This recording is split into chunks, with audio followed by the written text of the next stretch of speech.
Respectez les gens. Parce que les conséquences peuvent être graves. Elles descendent sur vous et sur votre descendance. Soyez une personne qui pratique l'amour du royaume de Dieu. Qui propage autour de lui l'amour de Dieu. S'il vous plaît, c'est vraiment pas de la blague. On peut connaître tous les chants, tous les textes bibliques, connaître tout l'historique. Mais si je n'ai pas en moi des preuves ou des manifestations d'amour, je ne suis rien. C'est pour ça, mon frère, ma soeur, apprends à faire des offrandes d'amour. Si je peux me permettre de le dire ainsi. On connaît les offrandes d'argent, oui, ça bénit. Mais les offrandes d'amour également bénissent. Des offrandes où tu offres de l'amour aux gens. Mon frère, ma soeur, l'argent, c'est une semence. Mais l'amour également, c'est une semence.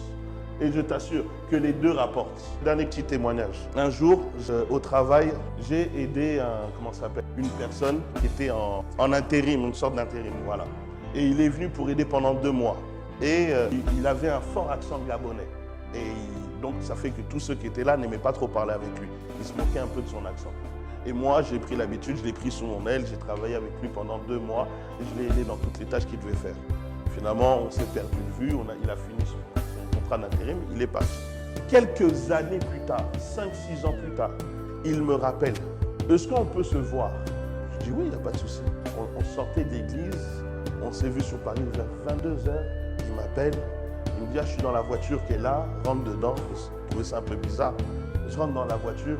Il me fait, tu te rappelles, il y a 5 ans, quand tu m'avais pris sous ton aile, quand tout le monde s'était moqué de moi, mais toi, tu avais vraiment manifesté de l'amour, tu étais avec moi tout le temps, tu n'es pas rentré dans un arrêt. Ben, tu sais, un jour, tu ne sais pas, mais tu as aidé mon oncle à la banque, qui a été ministre au Gabon. Il ne savait pas. Et il a dit, et quand il a appris comment tu m'as fait du bien, il m'a fait, tiens, joue 6 000 €. L'amour est une semence. J'ai semé 5 ans avant sans retour. J'ai juste aidé la personne. J'ai juste aidé son oncle qui avait un besoin parce que les gens ne voulaient pas trop l'aider. Il me donne 6 000 € en espèces comme ça. Il me dit, ça c'est juste parce que tu m'as fait du bien et que tu as manifesté de l'amour envers moi. Amen. Et je ne dis pas ça pour que vous puissiez le faire pour avoir de l'argent, mais parce qu'il y en a qui commencent à se dire, je vais commencer à calculer les gens. Ce n'est pas ça. Mais je veux que vous puissiez réellement le faire parce que mon pasteur avait l'habitude de dire, Jessie, sème parce que tu ne sais pas où tu vas récolter. Semer de l'amour, vous ne savez pas quand, où, comment, à quel moment.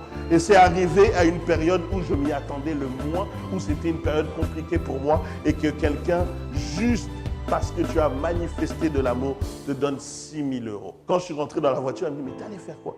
J'ai ouvert l'enveloppe. On part. C'est tout. Mais pourquoi? Manifester de l'amour 5 ans avant. Donc pour vous dire, j'avais même oublié. Je vous assure, quand vous faites du bien aux gens, quand ils sont dans la difficulté et que vous manifestez de l'amour, ils n'oublient pas. Nous, on va oublier parce qu'on l'a fait avec le cœur. Mais eux, ils ne vont pas oublier. Le jour où il sera dans une position de pouvoir t'aider, il se souviendra de toi. Amen.